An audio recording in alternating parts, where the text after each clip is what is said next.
Hey, everybody. It's good to see you all again. We got a lot of content today, and we're going to go ahead and get started with AI and academic research. This is part of a series. I've spoken with you all for a few weeks now, really since about August. Today is AI for academic research. Next time is going to be around making hobbies more rewarding. But as you can see, there's practical demonstrations throughout each one of these topics. So you don't necessarily need to understand or have a particular interest in a given topic that we discuss to start using AI tools. And next time is going to be a lot of fun. I'm going to use some of the latest tools that you might not have access yet, but you're going to get some of that functionality coming in the next few months, I would imagine, with the various tools that are available to you in Russia.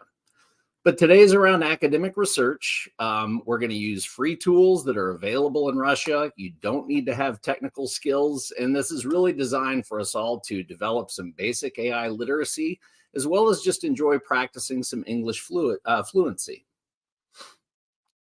So everything we discussed today, I promise, can be researched or referenced using Perplexity AI, that tool that we've been using throughout this course. And I'll show you that tool before we start the actual investigation of research practices. And it's not just about academic research today. It's about seeing how these tools can be used to manipulate language, to leverage different structures and formats, basically to augment how you approach learning about things. We want to make it faster, not replace it. And again, if you get lost, you just have to ask the tool how to do it. Ask it to, I need to understand something, or can you translate or simplify that?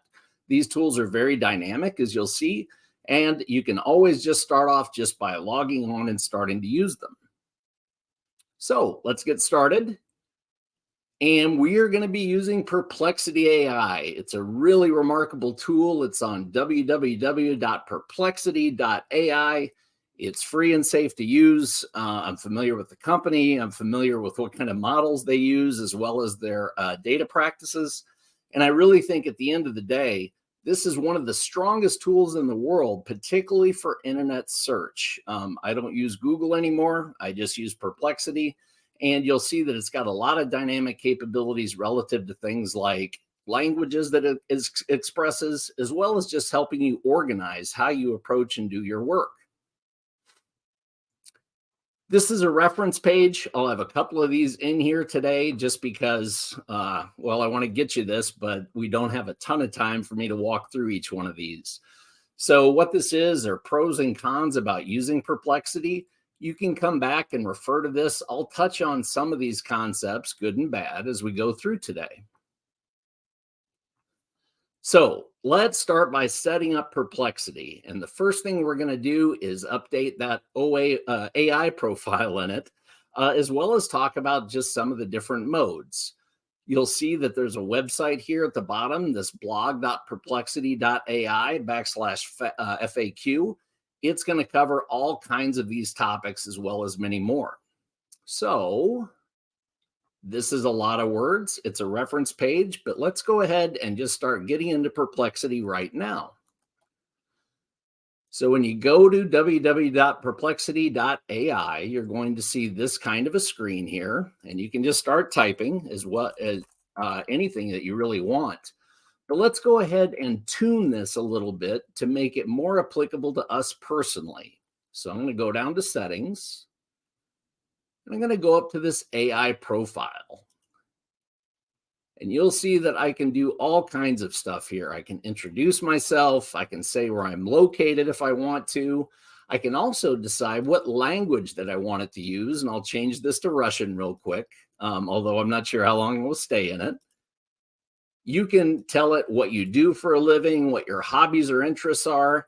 And basically what it will do is it will keep all that in mind when you start using the tool. Think of it as what's called a system prompt. This is, hey, my name is Woody. I'm a consultant. I'm really interested in fishing. And as you use Perplexity, it will start to use those kinds of concepts to better refine how it relates information back to you. But for now, let me show you what happens if we try to do it just in Russian. I'll need to switch back here. Copy. And if I go to a new thread right now and I enter in something in Russian, I'm going to put it in writing mode, and I'll explain that in just a second. Skip that. And you'll see that it responds in Russian, okay? And I believe we'll give this a try here.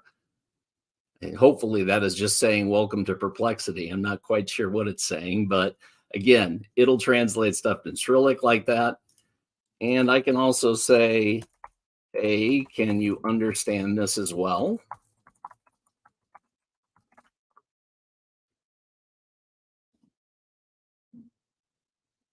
And you'll see that it responds in Russian. So we talked a little bit about language fluency last time. Remember that you can use Perplexity, just switching the language preferences, to continue to work on your own fluency. But since I'm not fluent in Russian, let me go ahead and turn that off real quick. I'm going to go to my AI profile. I'm going to go to English. And that way I've reset it to speak in language that I understand a little bit better. Now, when I go to this page, again, this is where I type in prompts, and it's going to give me all kinds of different ideas for prompts that I can type in.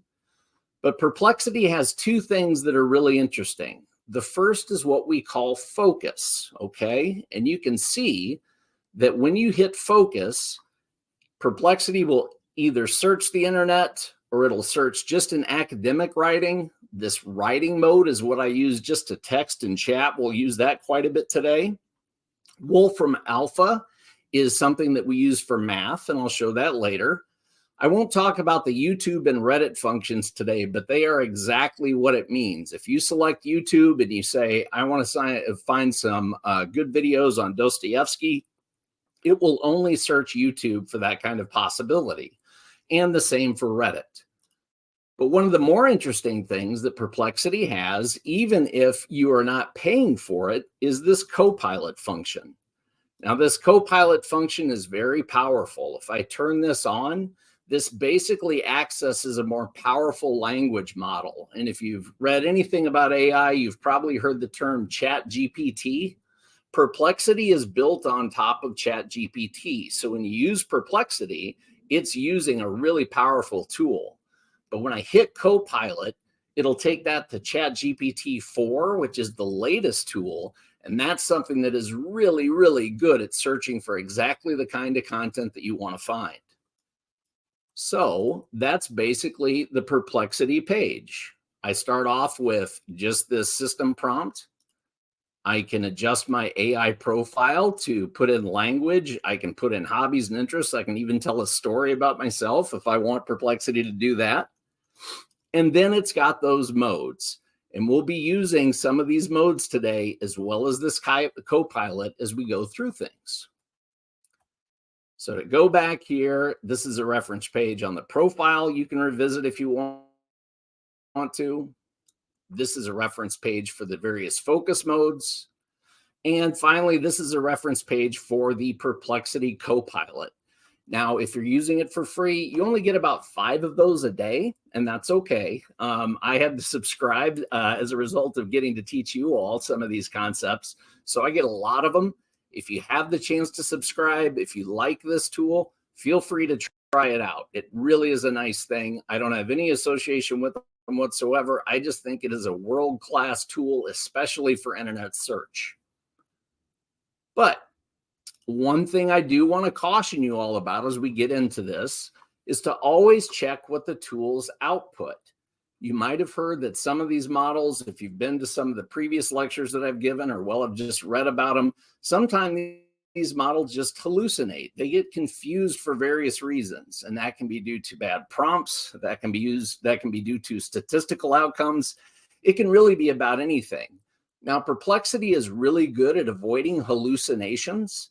But whenever it spits something out, you always want to take a few minutes to read it and make sure that it's coherent, especially when we're doing something like academic research. Let's see. Mouse. Okay. So as we get in here, it's really important as you start to use some of these AI tools. There's not one tool where you can say, write me a research paper on Dostoevsky that's 15 pages long and hit enter, and it'll spit all that out coherently. Tools aren't at that level yet. So what you want to do is use them to augment your steps, okay? And when you go out and research something, and this can be for a formal academic application, or it can just be out of your own interests, it's real important to kind of break things down in steps and then see how these AI tools can accelerate things. So let me give you an example.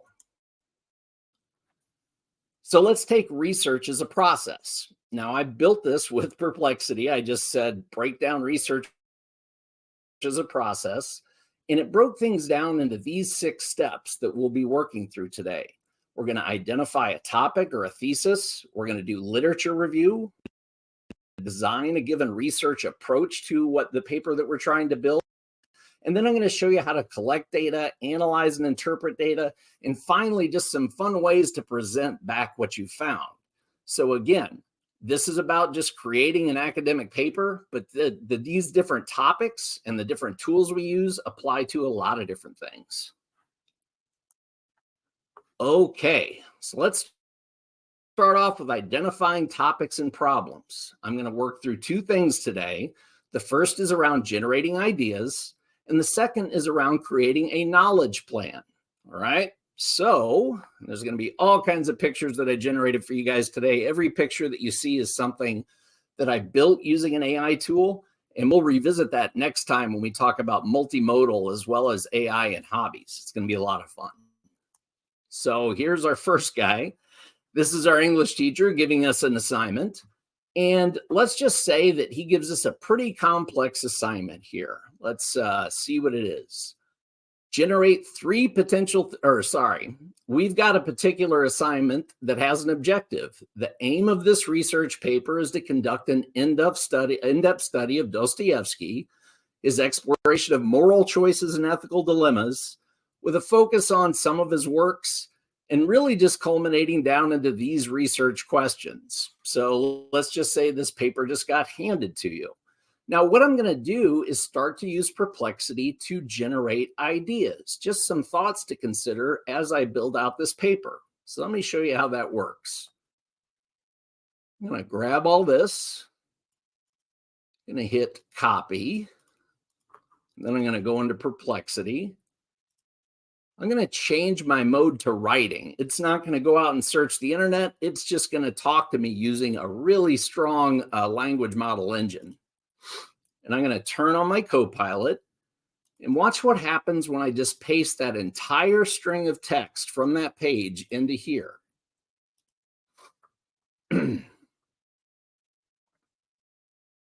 Hopefully it's not slow today. And you'll see it starts to ask me questions to make things more specific. Which of Dostoevsky's works would you like to focus on? And let's say that I don't want to read 2 long Dostoevsky books, so I'll just grab Crime and Punishment and Notes from the Underground and hit continue. And you'll see that it starts throwing out ideas for thesis statements. The first, the interplay of individual will and societal pressures in Dostoevsky's works. That looks like a good one. Religious and philosophical themes as moral compasses in Dostoevsky's novels. And then finally, Dostoevsky's exploration of moral choices in the face of societal and philosophical challenges. Now, this isn't to replace work that you might actually do. It's to give you some different things to consider as you start to explore your paper. And in this case, we're just asking it, hey, give me some ideas for a thesis paper that I might write based on the assignment that I was given. Now, if we go back into our presentation, a lot of times you just need to start understanding the world that this paper exists in. Like, what was this character about? Or what was this person about? What was their life like? You might want to just generate a knowledge plan. And this is something that you can use not just for papers, but for just about anything. So create a study guide. And we're going to use a formal prompt to do this. We had a question last time about whether or not I should about whether or not the person asked whether or not I should learn things like prompt engineering. prompt engineering is really good, it's important to know that it can vary by tools. But in general, all of these tools work really well or best when you assign a role, you give it an objective, context, and a task. And you can see in this case, I said, you are a Dostoevsky expert. Your objective is writing a paper on Dostoevsky's moral choices. And then I gave it context. I basically said, hey, I'm a student. I need to better understand the life of Dostoevsky so I can make my research better. Here's the aim of this paper. And then finally, I give it a task. Create a simple research plan to help me better understand the life of Dostoevsky. So I'm going to grab that, copy. I'm going to go into Perplexity. And in general, if you're mixing topics, you might want to start a new thread. I could have just built on the one that I had, but just for the sake of you all seeing it, I'm going to create a new thread. And I do that just by creating or clicking on new thread, hitting paste. And finally, I'm going to leave that Copilot on just because it tends to just demonstrate a little bit more specificity for you. You don't have to use the Copilot. Your answers might not be as good or as dense, but it'll still work pretty well. So let's put this in.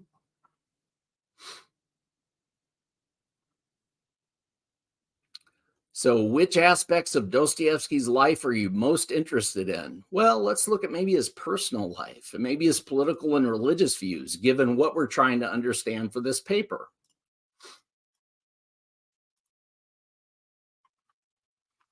And you can see that it starts to outline different topics that I can start going through. Its background, education, early experiences, political and religious views, as well as some of his major works and themes. It will create an entire index for you of here's how you can start to learn about this subject. Now, this subject doesn't have to be Dostoevsky. This can be physics. This can be understanding how to fix a car. It can be really about anything. You just ask it, hey, just create a research guide for me on the following topic. And again, you can use this formal prompting structure if you want to, role, objective, context, and task, but you certainly do not have to do that, all right? It's pretty good at just understanding where you're at and who you are. The more context you give it is helpful, but you'll be surprised by how much it's able to infer simply by the questions that you ask. So that's identifying topics. Let's move on a little bit to reviewing literature. And we're going to talk about two ideas here today.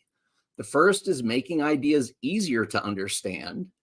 And the second is researching using file attachment functionality, which is a really cool thing that Perplexity does, just to make better sense of things like PDFs and text files.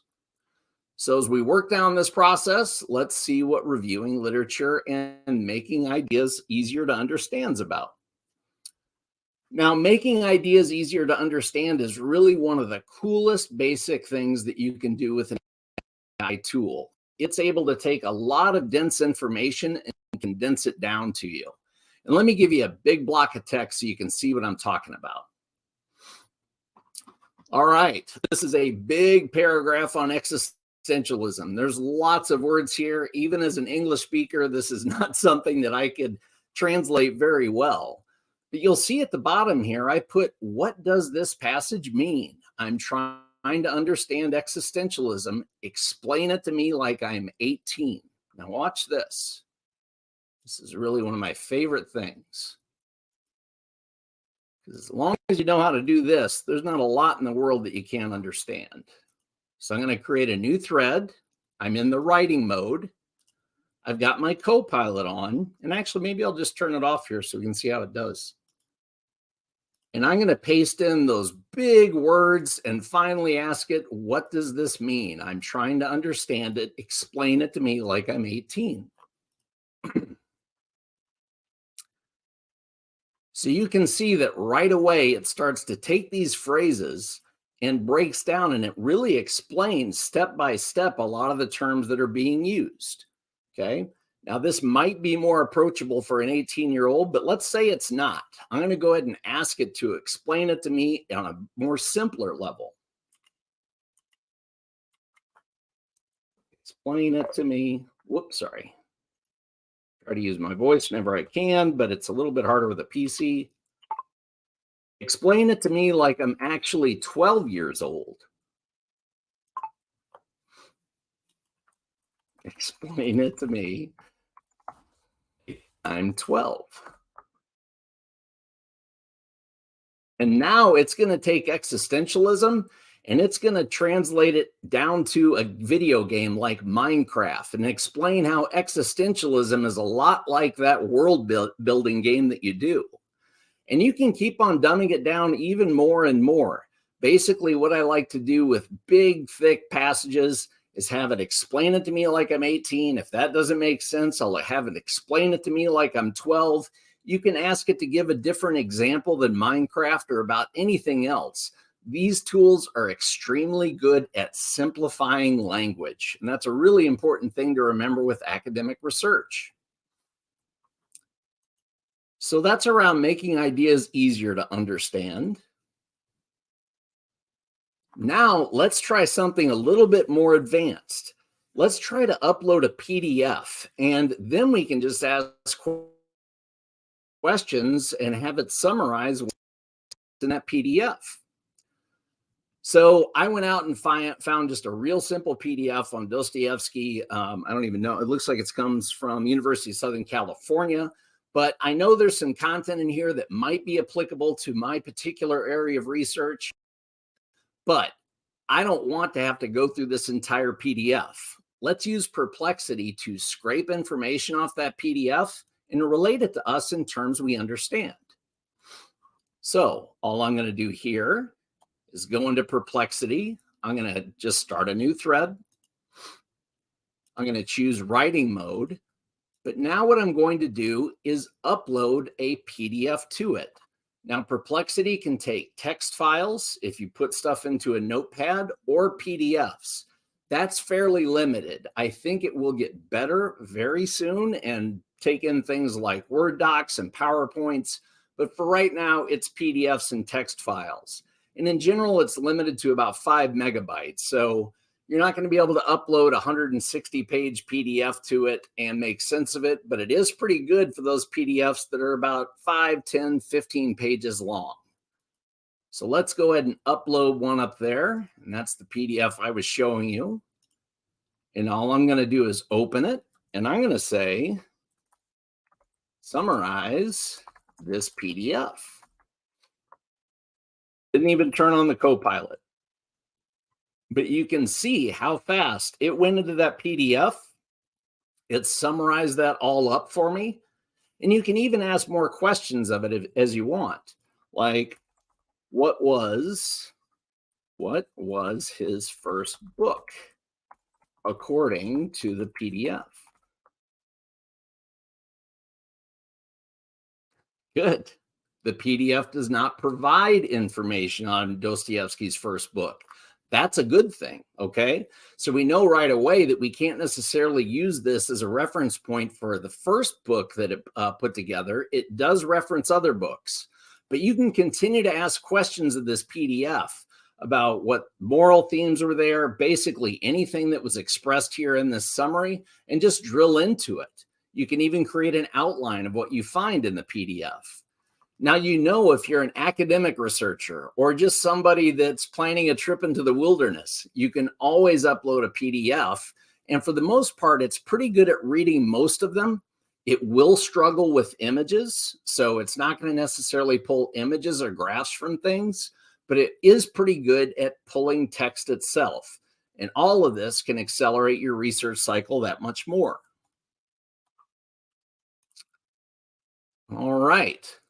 So let's move on to the next step of our research process. And this would be around designing a research plan.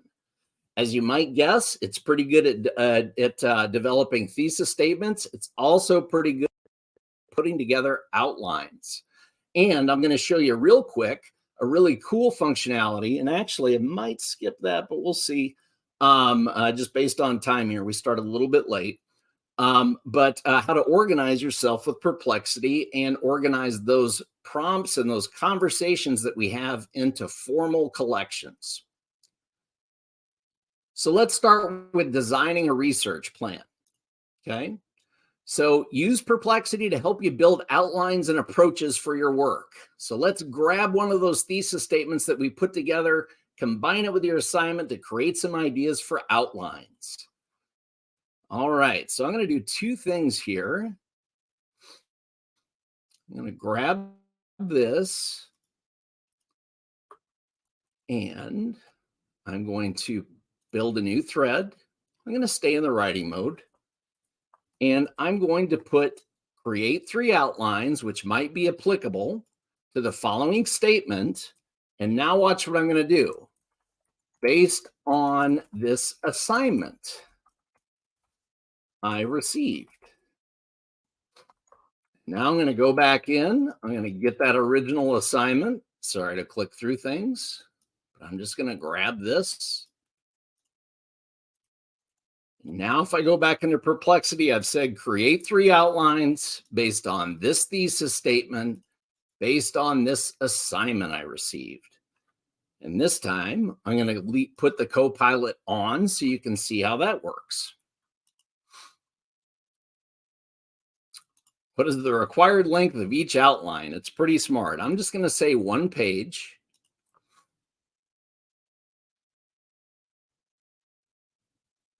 And you'll see it starts to build potential outlines I could use to build a research paper. All right. Obviously, they could have been more expanded and granular. I just want to do this for the sake of time. But we've built a thesis statement based on an assignment. And now we've built an outline. And a really cool thing that Perplexity can do is you start to build all these different threads is to help you organize things. If you look over to the left side, there's a library. And what I can do here is create a collection. Okay, so today's prompts that I used for Dostoevsky paper. Oop. Call it anything you want. And let's just go ahead and give it a silly emoji here. You can provide a description. You can also use a prompt that affects everything in the collection if you want to. And the cool thing is that you can share it with people if you want to. You can make them secret, or you can send out a link to people. So if you're working with a team on developing a paper, this is a really cool way to create a collection where people can come in and see the kind of work that you've done. So I'm going to hit create here. And you'll see that over here in collections now, I've got this new collection. And all I got to do is click on that. Whoop, whoop, whoop, whoop, whoop. Hang on 1 second. Sorry. I built these threads today 1 minute ago, 4 minutes ago, 7 minutes ago. And I'm just going to add it to those collections. Each one.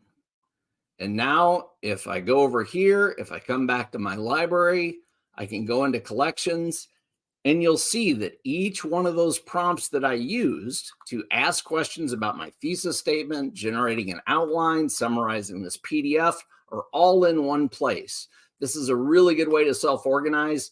And this is something even really cool tools like ChatGPT, which I'll talk a little bit about next time.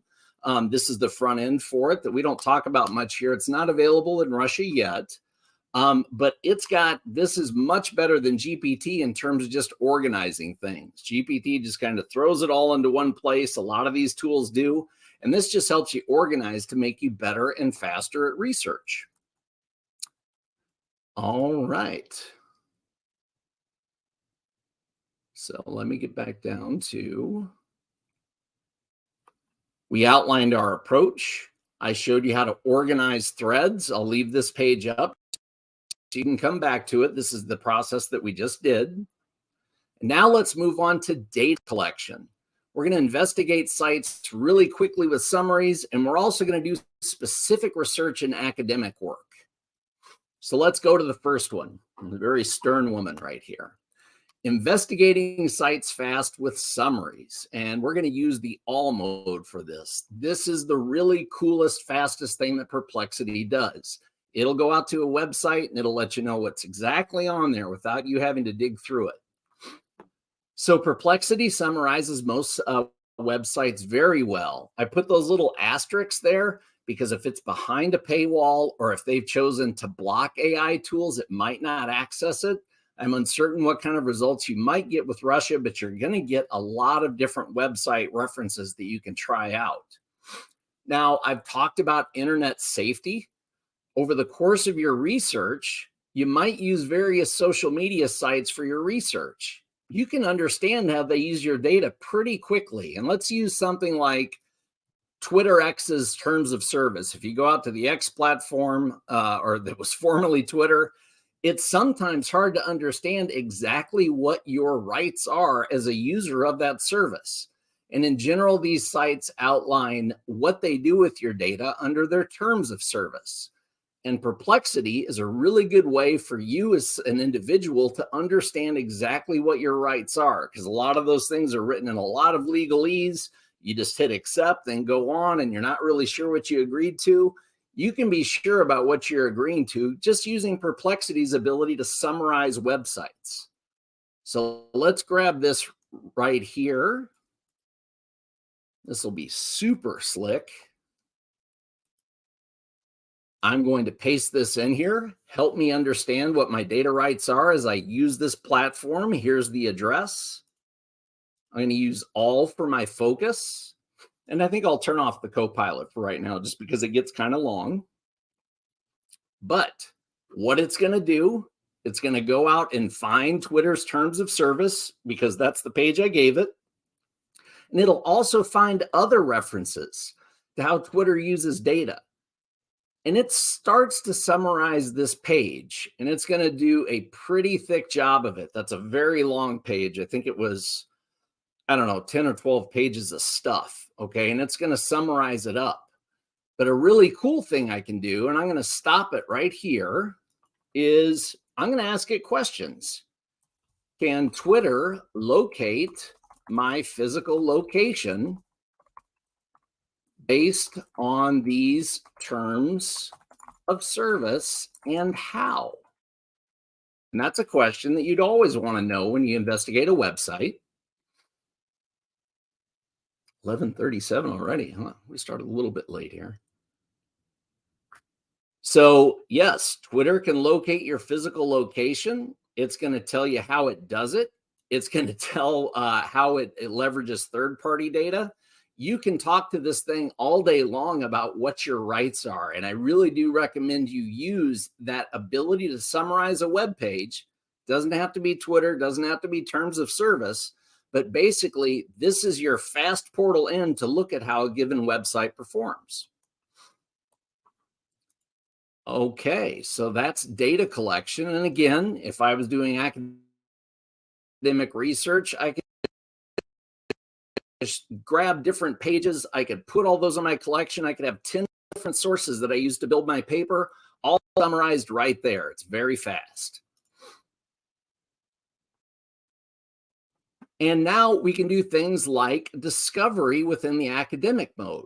Okay, so Perplexity's academic mode refines its search so it only academic research. And now what I'm going to do is give it a formal prompt where I give it a role, an objective, context, which in this case is a thesis statement, as well as a task. Identify similar research and relate those responses to me. So let's see what happens here. Here, I'm going to go to my focus. I'm going to go to academic mode. And I'm going to, let's turn on the Copilot and see what happens here so you can see what happens when you use Copilot for search. It's really cool. So it's going to start to come up with a bunch of different terms to consider. And it's going to relate specific academic research papers that are applicable to this work. Several research papers have delved into similar themes. I've used Perplexity around product ideas and things like that, just to go out and look at different patents and see whether or not those patents are in place. But in this case, it's just linking me to academic research papers within Arvix or Semantic Scholar or other reputable academic sites for published works that's been usually peer reviewed, but you'd always want to check that. That'll help you make your paper more robust. All right. So that's data collection. Let's skip into analysis and interpretation. I want to show you some of this because this is a lot of fun. We'll see where we get with it in terms of time. But yeah, there's some very, very cool things we can do with math using Perplexity, as well as doing things just like debugging computer code. So let's take a look at that. Now, let's say, and this is probably not going to happen in a Dostoevsky paper, but it'll happen quite a bit with science papers that you do, different sociology papers, where we went out and we looked at 2 different types of observations across 10 trials and just got a response from somebody on a scale of 1 to 10. And we want to understand those descriptive statistics. Now, Wolfram mode, which is the math mode on Perplexity, is somewhat limited for data sets. But the really cool thing is that if there's a particular math concept, let's take an easy one like a 2-sample t-test, or about any math concept that you need to better understand, it can really interpret and explain those concepts to you to make you much better at that kind of math concept. So for example, maybe you've done this kind of these 2 observations and you want to understand kind of the basic statistics involved, as well as potential statistical tests you could use. So what I'm going to do here is I'm going to say generate basic statistics for the following data sets. And I've typed out these things. ChatGPT and some other tools are much better at just pulling open Excel files and pulling data out. Perplexity is slightly more limited, but it's still pretty cool. Let me show you what it can do here. I'm going to go to Wolfram Alpha mode. I'm just going to paste that in and watch what happens here.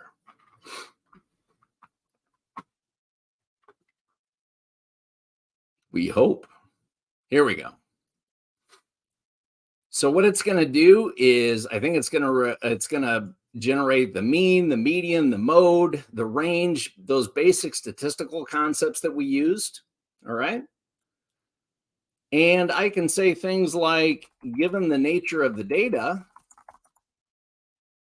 how can I test to see if one data set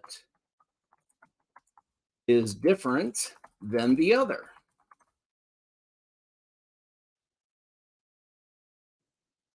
And this is where, as an education piece, it gets really strong, okay? It's going to go through different data sets or different data tests. Let's see, like a paired t-test.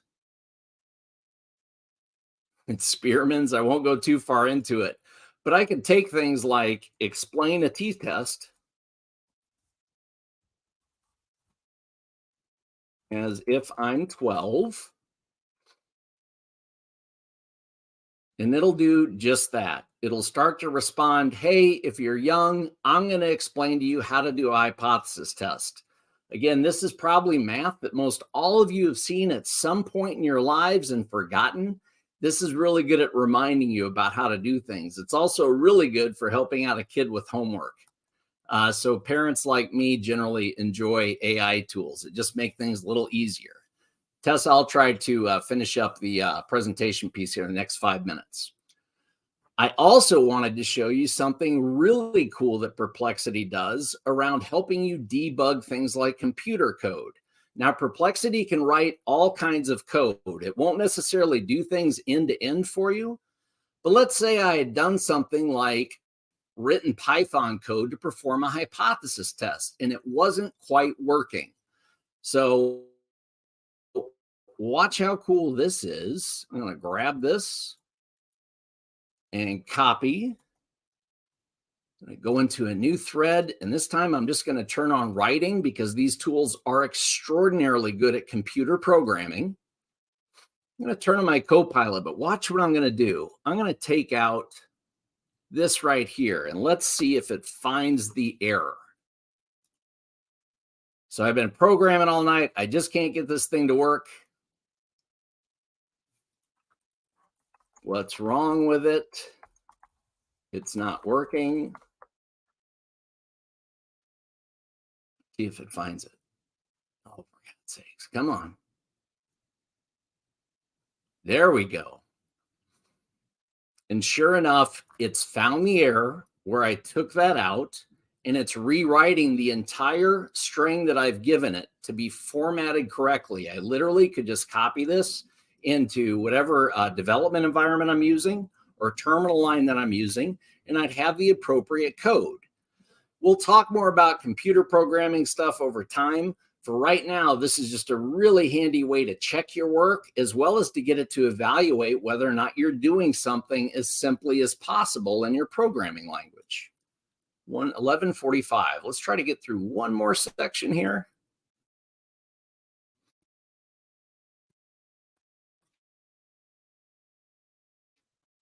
So finally, and we're going to do a really fun prompt that I love to do that helps us consider our work quality. And then I'll just show you how to create a presentation with Perplexity, or at least create an outline for a presentation. But let's do the fun one first. A really fun prompt that I like to do, you know, sometimes it's hard to get feedback on things we're thinking about, is to ask Perplexity to assemble a council of experts to debate the merits of some of the stuff I've come up with. So let's look at this prompt that I'm going to give it. You are an expert in the works of Dostoevsky. Have a team of experts role play the merits of the two following theses. Now, I could upload 2 papers if I wanted to. I could upload a paper by itself. But for right now, I'm just going to get 2 big, thick thesis statements, and we'll see what Perplexity does with it. This is a lot of fun, and this is a great way to get feedback on a paper before you turn it in. So I'm just going to hit paste here. I'm going to keep the Copilot on and hit return.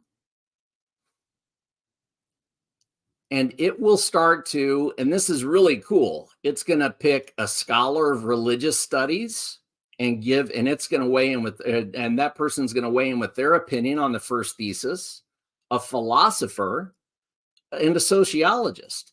Pretty cool. 3 different experts that it's using to help you understand the merits of the thesis. And then on thesis 2, it's going to pull in a psychologist, a historian, a literary critic. And as you read through these things, it's just a much more objective framing of the merits of some of the stuff that you're considering doing. And you can do all kinds of crazy stuff with assembling a council of experts. You can name the experts. It can be Einstein and Wittgenstein and Turing, just evaluating something that you're trying to do from a computer programming standpoint. It can be any number of authors that you want. It knows who those people are. It knows what their general opinions on things were. And it's really interesting to have it just kind of fight it out and see how it does. And let's see, it's 11:47. All right, we're going to do one last thing. Okay, and this is building a presentation from a text file. You can use Perplexity and just upload the paper that you come up with via a text file and suggest a presentation outline. And I'm going to use this prompt to do it. You're an expert in the works of Dostoevsky. Using the attachment, create a 5 to 8 page structure for a presentation I might give to my literature class. So I'm going to copy that. And I'm going to go into Perplexity and I'm going to put a new thread. Now, hold on one sec. Okay. I'm going to select writing mode. Now, I've put a research paper, it's not very complex, about 2 to 3 pages long, into a text file. Like I said, it's kind of limited on text, on the types of attachments. If you don't know how to create a text file, just ask Perplexity. It will tell you. I'm going to give it that, and then I'm going to give it this prompt. You are an expert in the works of Dostoevsky. Create a presentation. And I'm going to turn off Copilot mode just in the interest of time.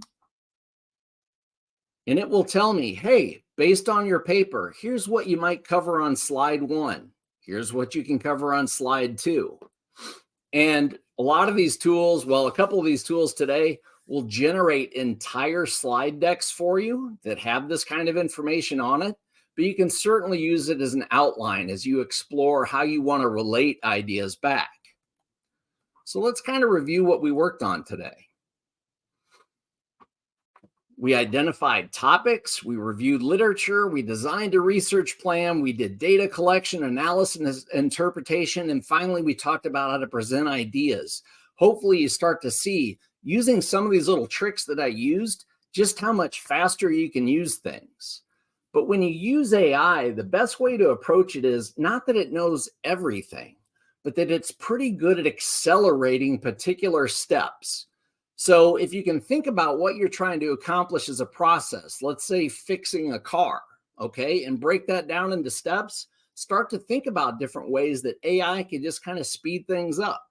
And remember, what we talked about today isn't just restricted to academic papers.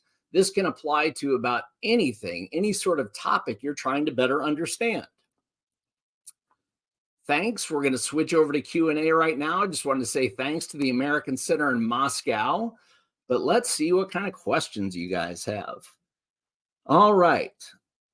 I have a question for you. I write many books and need good bibliographies. Do you know of any AI services that work well in Russia, in Russian and English? Yep, I would try Perplexity, like we were just talking about. Let's see, I'm going to put that question in there for the audience. All right, and let's see.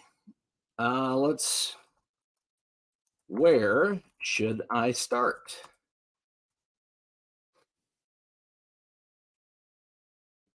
And it will walk you through a process for good bibliographies, good bibliography structures. And then you could go into Perplexity and turn on the AI or the all function and hit that.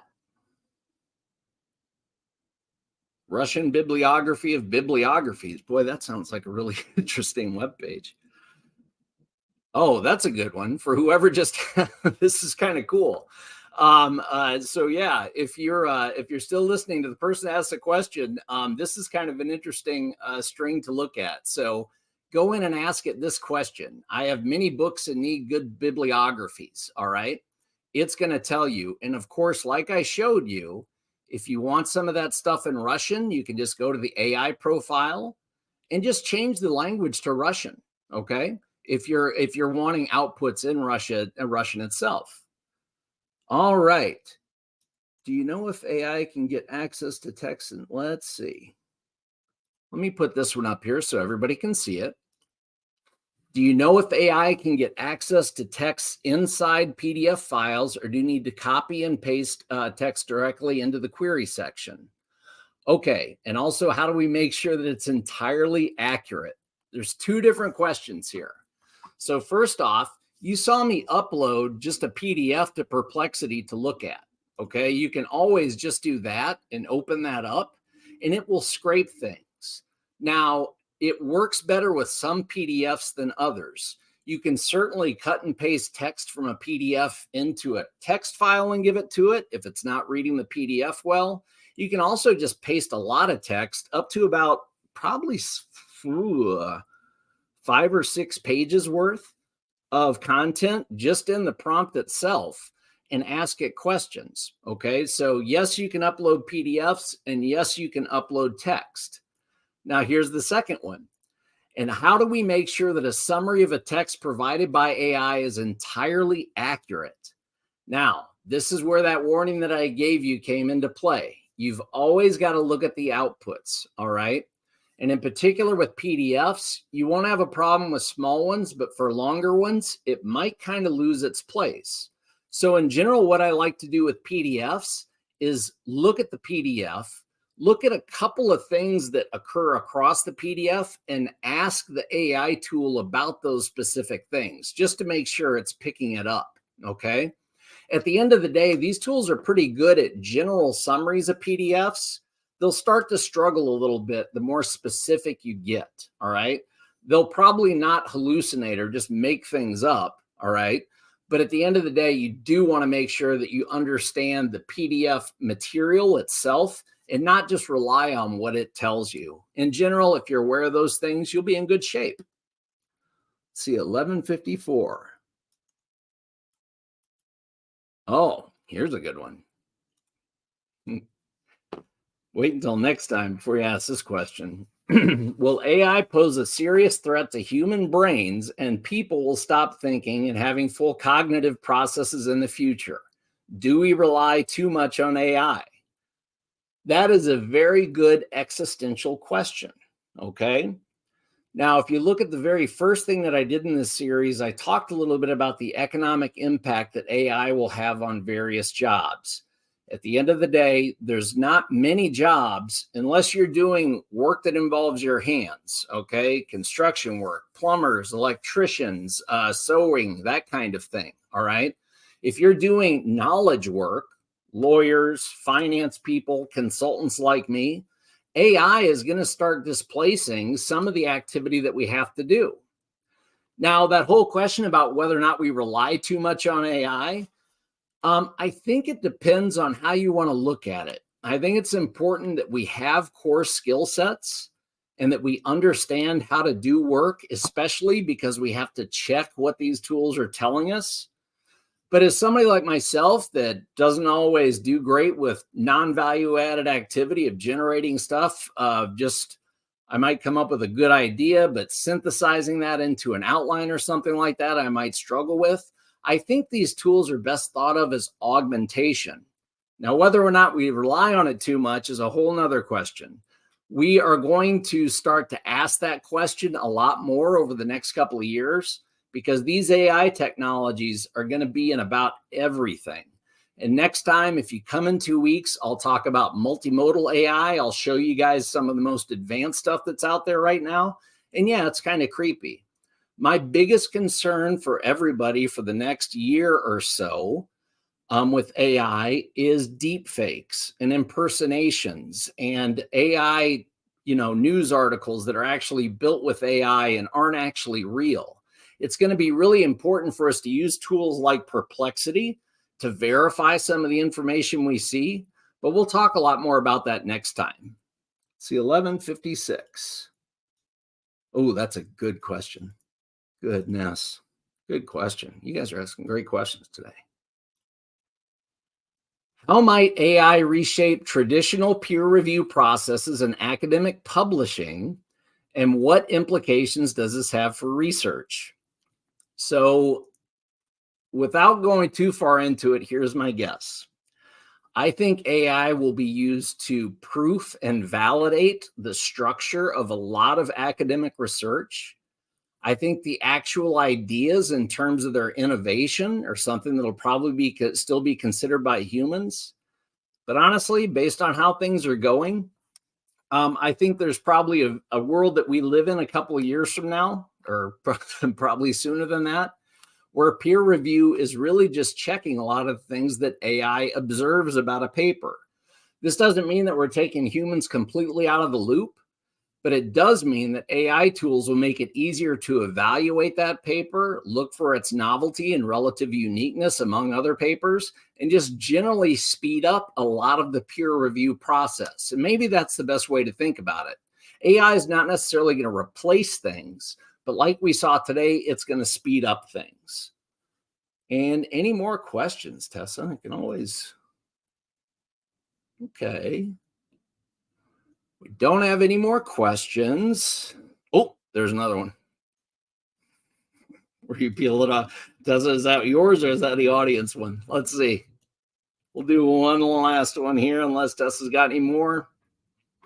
What emerging AI trends do you think will have significant impact on academic research in the next decade, and how should researchers prepare?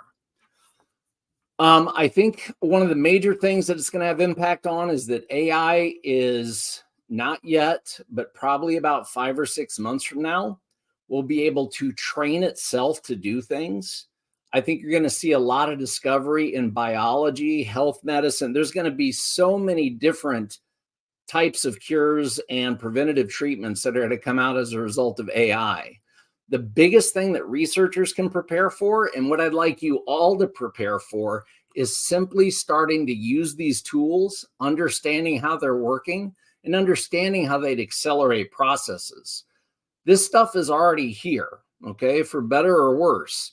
And the reason why I talk to you all and why I'm so passionate about this AI stuff is that it's a wonderful thing, this AI, the AI technology. If you think about even what I just showed you today, you could self-train yourself in about any concept in the world. Have you ever wanted to understand something that you thought was just too hard for you? Well, look at the presentation I gave today. You can see how you can break down a particularly tough topic, build a training plan for yourself, start to talk about how you can relate that topic to others, and it can be anything, okay? I have a degree in English and ethics, all right? I'm not a technologist by trade. I've done a lot of technology work since I graduated from college a really long time ago. But at the end of the day, I didn't start off in this world to become an AI expert, all right? This AI stuff just helps me hit a lot of the more complex concepts that I encounter in my technology world, as well as with these AI tools. And it really can explain just about anything in the world that I'd like it to. So the net of it is, here's how you prepare best for AI. Start using tools like Perplexity as soon as you can, and just start to ask more and more questions of it and let it reveal to you what it can and can't do. And that will only evolve with time. And that really is what next topic is all about. Is I'll show you some pretty cool stuff. I'll show you some pretty cool deep fakes and things like that I've made. Not deep fakes. You'll see if you come back. But also just show you how advanced these things are and where they're going to be heading when we talk about multimodal. So I think that brings us to our time. I'm going to go ahead and wrap up now. I'm so glad you all attended. Please leave feedback on the video stream on different things that you'd like to understand or explore. If you have questions, Tessa and others will be looking for those and they'll relate them back to me and we'll try to answer those things as best we can. But at the end of the day, we'll wrap up here. And yeah, you guys have a great time. We'll talk to you in 2 weeks, okay? Have a good day.